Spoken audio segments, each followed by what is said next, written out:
Vamos falar mais sobre o cangaço. O período do cangaço, ele foi um período longo, o cangaço lampiônico. Foi um período longo e despertou também a curiosidade de muita gente. Muita gente faz pesquisa, faz buscas, vai nos lugares onde o Virgulino Ferreira da Silva, vulgo Lampião, nasceu, onde ele morreu, em especial lá em Angico, que foi justamente onde tem determinada como um lugar certo de Virgulino haver sido morto ali em Angico, né? Agora, o que nós gostaríamos de chamar a atenção é a capacidade que tem os psicopatas de trazer as pessoas para o convívio deles e conseguir manipular essas pessoas, gente. Porque muitos cangaceiros, e aqui eu tenho um dicionário, um livro, que é um dicionário com mais de 1000 nomes de cangaceiros, até porque todos atendiam por alcunha. Todo cangaceiro entrava para o cangaço lampiônico e o Virgulino colocava alcunha. Ele e outros nunca chamavam o nome da pessoa pelo nome de batismo. Muitos nem conheceram, a gente não conhece sequer a origem desses cangaceiros, mas este livro daqui é um exemplo. E havia também uma maneira do Virgulino usar o nome de um cangaceiro, e quando aquele cangaceiro morria, era morto, geralmente era morto, porque os cangaceiros, eles praticamente nunca chegaram, quando estiveram no cangaço, eles nunca atingiram uma idade, digamos assim, a partir dos 60 anos, a não ser aqueles cangaceiros que sobreviveram e que fugiram da vida cangaceira e foram morar em outros lugares, muitos dos quais nem sabemos o fim, né? Houve muito cangaceiro, muitos homens jovens que entraram e morreram dentro do cangaço, porque o Virgulino, né, esses grupos assim organizados, né, eles mantêm as pessoas que entram para o cangaço, que entraram para o cangaço, eles mantinham sobre uma canga, como se diz, eles amarravam. Os homens não podiam sair, não tinham chance. Se quisesse sair, abandonar o cangaço, eles eram mortos. Posteriormente, até o período de 1938, eles eram mortos para quê, gente? Justamente para não dizer, não entregar, né, as polícias àqueles outros cangaceiros, né?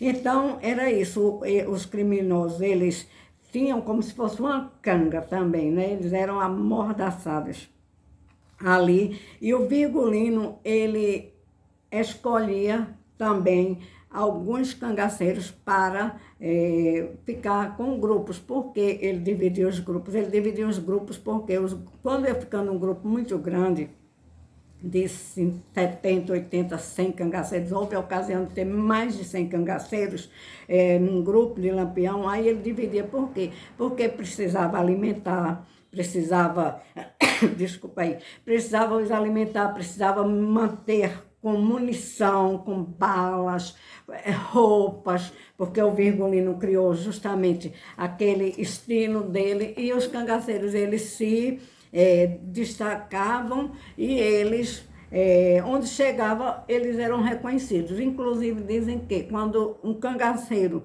ia para um lugar para comprar alguma coisa, isso ocorreu em Sergipe, na Bahia, em Alagoas, eles não mandavam com essas roupas, né? Até essas roupas aqui, eles usaram mais no cangaço que teve a mulher, quando inseriram a mulher dentro do cangaço, né?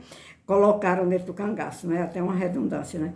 Então, aí ele dividia os grupos para não, digamos assim, porque quando eles chegavam em determinados lugares, não podia chegar aquele monte de cangaceiro, a não ser quando eram naquelas empreitadas que eles iam fazer para praticar os crimes, os assaltos, E então, depois, o cangaceiro, o Virgulino, geralmente ele liderava esses crimes, esses cangaceiros. Não era uma liderança, praticamente. Eu sempre digo, gente, liderar às custas de arma é fácil. Qualquer pessoa pode manter os outros, desde que esteja sob ameaça, né? Eram ameaçados. Se eles quisessem sair, homens e depois as mulheres não podiam sair. Houve muito caso que os cangaceiros, depois que restaram após Angico, dia 28 de julho de 1938, alguns cangaceiros fugiram, o caso do Zé Sereno e da Cela, que foram para São Paulo, passaram cerca de mais de 15, 20 anos escondidos, não falavam com os filhos que haviam sido cangaceiros. O caso da Durvinha e do Moreno também eles esconderam. O Candeeiro também, Candeeiro de Buíque, né? Ele escondeu muito. A Dadá, ela falava, era mais aberta para falar que foi cangaceira, porque ela foi presa, né? Ela foi presa depois que o Corisco foi morto e ela perdeu uma perna, ela ficou presa lá no estado, na Bahia, né? E então ela falava, inclusive ela dizia que havia matado as pessoas, mas a Dadá também é uma figura interessante que a gente tem que analisar. A Dadá, ela também ela era psicopata, num grau bastante acentuado, viu, gente? Porque a Dadá, ela disse que muitas vezes que atirava para matar, mas que não sabia se tinha matado. Ora, gente, é impossível a pessoa estar com um revólver, atirar e depois se fazer de sonsa, de santa. Não era, a Dadá era perigosíssima, né? E ela, depois que ela foi presa, depois ela fazia assim, digamos, ela contava histórias mirabolantes para não dizer.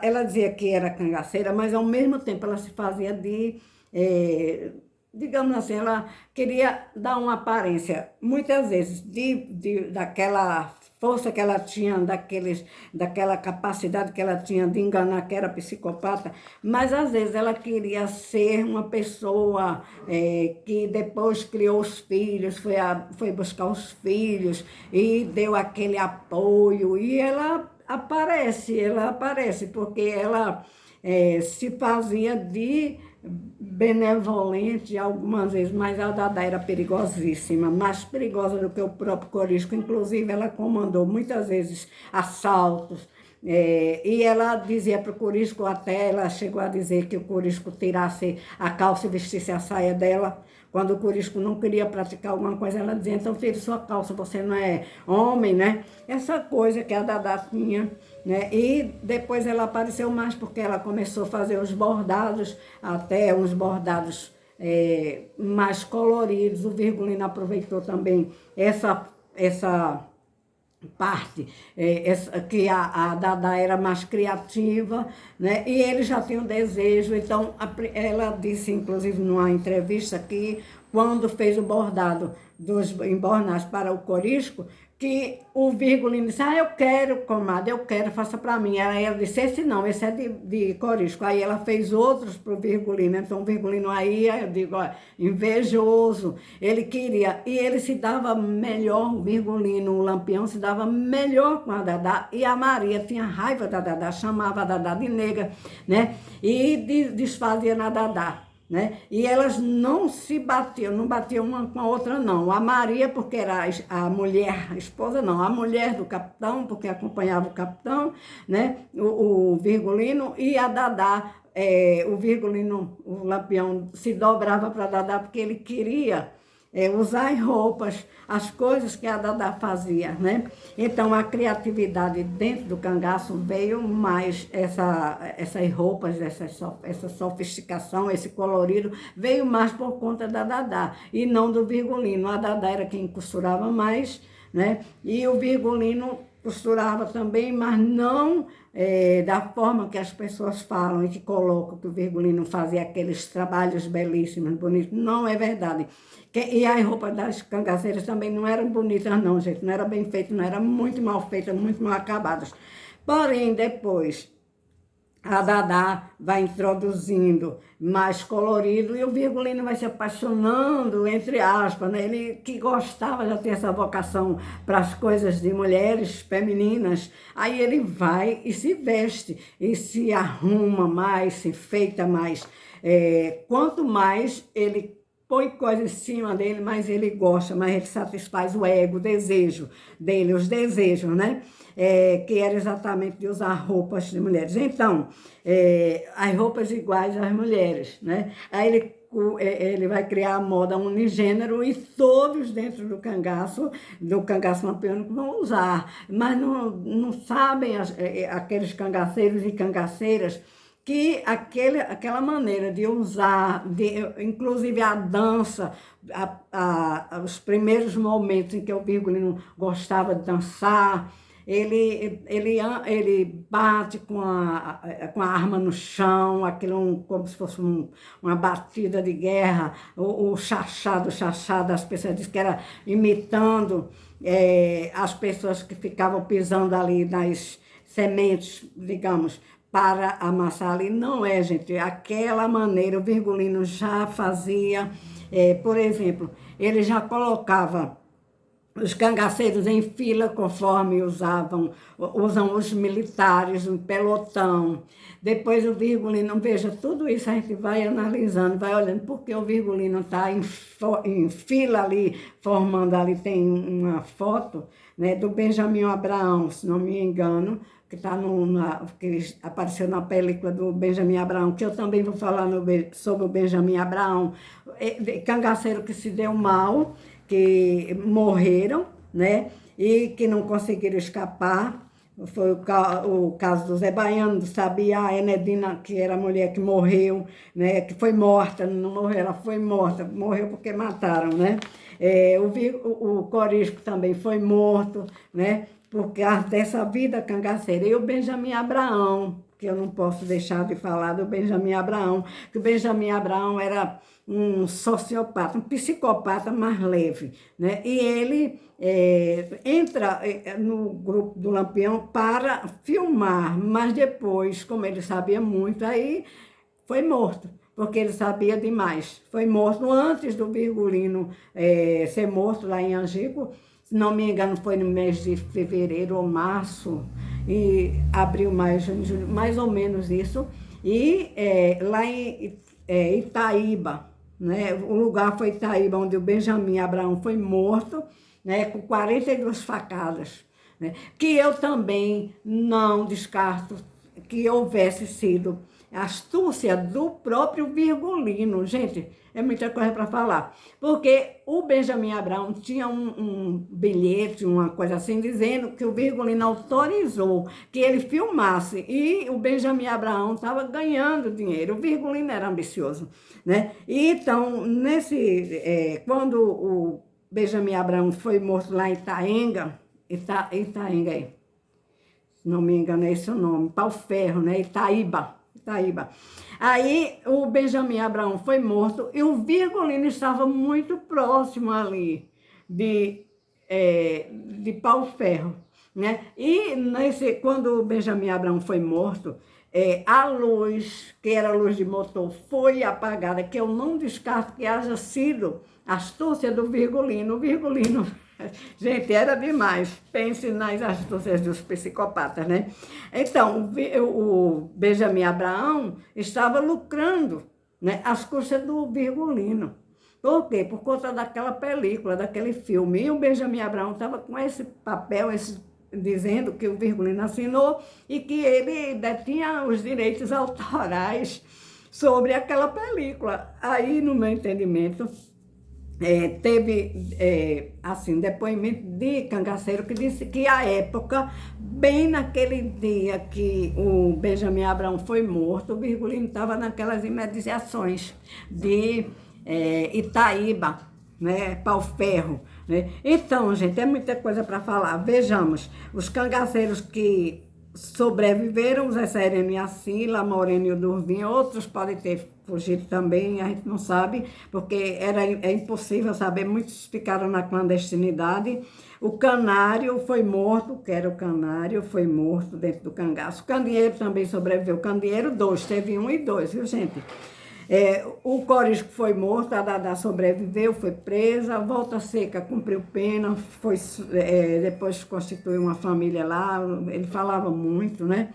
E foi ele, era ele que, digamos assim, ele compunha as músicas, né? Inclusive tem música, aquela Acorda Maria Bonita, levanta para fazer café, isso daí não tem nada a ver com o Lampião não cantava isso não, viu, gente? O dia já vem raiando e a polícia já está de pé. Isso foi Volta Seca. Olê, mulher rendeira, olê, mulher rendar, tu me ensina a fazer renda, que eu te ensino a namorar. O Virgulino compôs, mas teve estrofes ali que foram feitas pelo Volta Seca. A gente tem que analisar isso também, né? O Luiz Pedro foi morto, né, que era o companheiro do Virgulino. Ele teve uma mulher que era a Neném do Ouro, que foi morta em 1936, e o Luiz Pedro foi morto lá em Angico, no dia 28 de julho de 1938. O Zé Baiano foi morto antes da Cila entrar para o cangaço, muito antes, em 1936 também, se não me engano, né? O Sabiá foi morto lá, teve vários Sabiá, viu, gente? A Enedina foi morta também, né, baleada e morta, os miolos dela voaram tudo com um balaço ali naquele tiroteio. Ângelo Roque sobreviveu, Aristeia. Bom, gente, é muita coisa para falar sobre cangaço. Eu vou deixar para depois, para não, para que vocês depois, que quiserem assistir aos meus vídeos, dá o like aí, porque eu vou colocar muita matéria e falar muito sobre os símbolos, né, da transformação no Virgulino, no Lampião, né, a capacidade que ele tinha e que os psicopatas têm de roubar, como foi o caso do Lampião no início da vida dele, ele roubava e dizia que tinha sido outro, e não ele. É assim o psicopata. Vamos entrar nessa linha que, para mim, eu gosto de analisar dentro dessa linha da psicologia, da psicanálise, né? E assim eu vou fazendo os meus vídeos. Quem quiser pode compartilhar, pode dar suas opiniões, né? Também aceito as opiniões. Mas essa é a minha linha de estudar o cangaço lampiônico.